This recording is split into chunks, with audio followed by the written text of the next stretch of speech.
Good morning. On Behind the Gavel with Jason. We're going to be talking about ethical philanthropy. That's in the news again. This time with the Kansas City connection, so it's kind of interesting to see that come here to Kansas City. We're talking about auctioneer knowledge. On these bases in particular, we're going to talk about these, and does the knowledge of your auctioneer play a role in the success of your auction? We're also going to be talking about a couple of arts events here in Kansas City, First Fridays and Art Westport, and some social media information that might be interesting to you.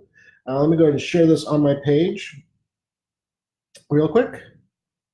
Share now, and we'll get going. So, ethical philanthropy. A couple of weeks ago, we talked about the Whitney Gallery in New York and the Sackler family and others who have become embroiled in the source of their money and how it relates to the museum that either has their names on the buildings or supporting of or on the board of, or in whatever relationship they have to a museum.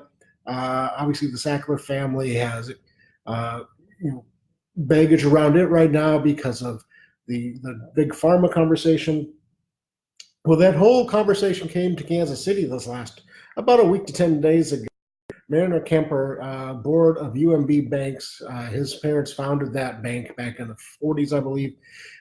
They are an investor in a firm in a prison complex.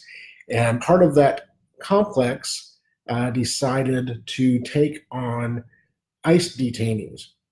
And the board of that prison complex did not want that, but the warden accepted them. The board decided not to continue their relationship with the government. They voted 4-0 to cancel that contract. And UMB is involved in this, and so when that came to light, UMB is an investor in the complex. UMB filed a lawsuit against both the prison, Wyatt Detention Center, and also against the city of Central Falls, Rhode Island. The mayor of Central Falls, Rhode Island, is against the detention of ICE detainees in their city, and so they have been vocal in their opposition to it. The board obviously expressed their opposition to it in a 4-0 vote against holding those detainees. And on behalf of the investors, Mariner Kemper filed suit through UMB against them. It's going to be interesting to see. There's been local outcry from artists such as Carmen Moreno, Sarah Ray, Molly Crabapple, Kiki Serna, and others who have voiced outrage of that. Generally speaking, it seems like so far the museum is kind of unscathed at this point, but the museum hasn't acknowledged it much. They've answered a few interview questions, but there hasn't been a huge uprising at this point. They did have a protest at the museum. Several dozen, up to 40, 50 people showed up, is what the reports said. It's just going to be really interesting to watch that situation develop, both here at the Kemper Museum of Contemporary Art, which is a nice little museum, real close to the Nelson Atkins. I've been there many, many times over the years. It's going to be interesting to see how that conversation grows or doesn't, based upon in relationship to the Kemper specifically, but also in museum and philanthropy on a larger scale. This is becoming more and more prevalent, the idea of the source of revenue for donors becoming as important as the missions that they're supporting. So that's going to be really interesting to watch that going forward. We're also the other thing we'll talk about right now real quick is, does the knowledge of your auctioneer play a role in the success or failure of your auction? And it's generally difficult to suss that out. I know that we have actually things for less than market value because we didn't know enough details about it, and sometimes you just don't. But recently, a picker found these at an auction. It was an online auction. They were sold as pink milk glass vases, a pair of them, and the picker knew what they were. He bought them for, I think, $60 or $61. They're peach blow. They're circa 1880, 1900. Well done. I mean, nice panels on them. Good work all the way around. We sold these in our auction Monday night. That was a huge auction, almost 600 lots. We're still processing the end of that auction right now, but they brought 130 at our auction. So, what's that? Not quite, well, it's more than double, 60 to 130. That's a pretty significant increase in value. And it's only $70, but if you can multiply that out over the course of an entire auction, you can see how that can become a big, big issue. And so if you have specific collectibles, specific antiques, especially if you know what they're supposed to be called, let your auctioneer know that and see if they know that. I mean, we've been asked questions, how do you sell this by clients? And sometimes we know, sometimes we don't. And so we're always learning as well. It's not that we're better or worse than anybody else. We just all have our own areas of knowledge. And so it worked out for our consignor in this go around that they knew something, we could provide that information to our bidders, and it engaged more activity, bidding activity, and ultimately, achieved more value for our seller than it did for the estate that it came out of from the previous auction. And the previous auction was about 6 weeks ago. It wasn't that long ago, so the market hasn't changed, but the knowledge made a huge difference, and it generally does. The more you know about an item that you're selling, the more value you will instill, the more trust you'll instill from your bidders and buyers, and generally that equates to more revenue and more value for the consignor. So again, if you have items that you're thinking about selling through us or anybody else, make sure that your seller has an idea of what those items are and has a market for it. We were just contacted this morning by a good friend of mine who's in the business of business. He helps people with credit card transactions, with financing, with all kinds of, he's basically a think tank business.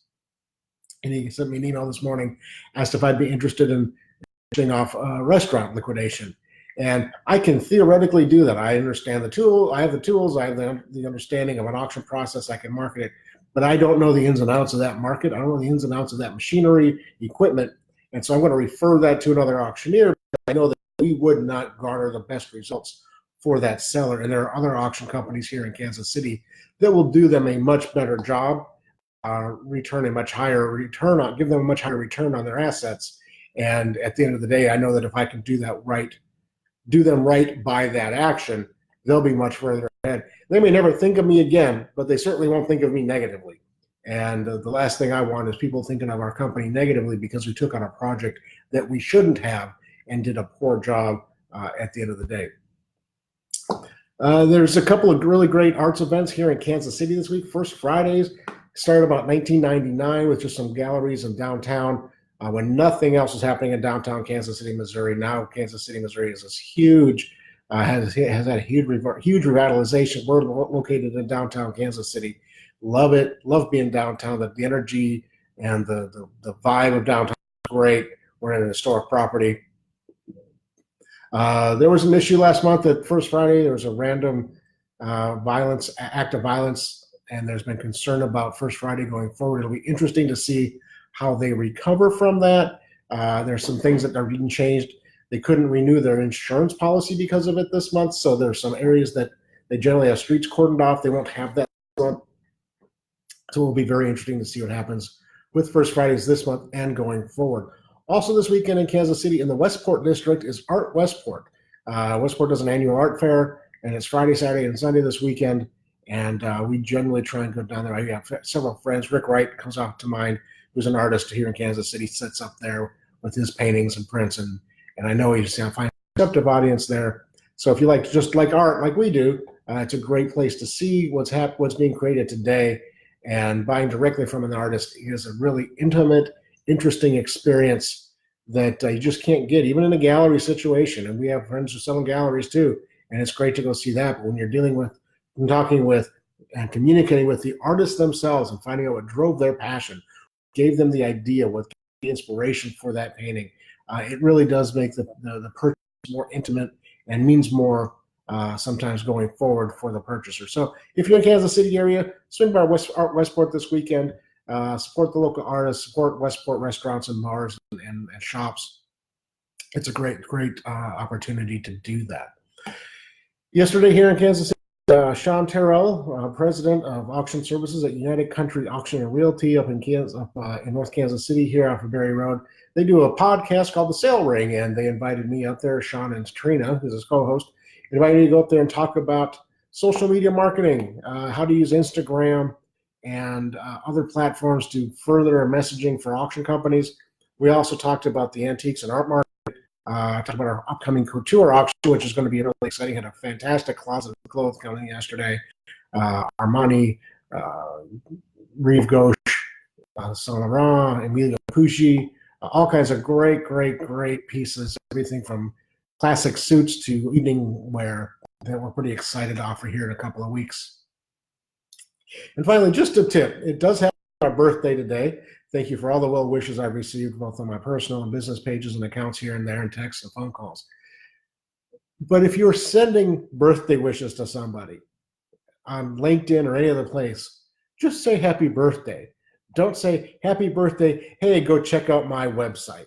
I had somebody to do that to me this morning, and I might just block them because of it.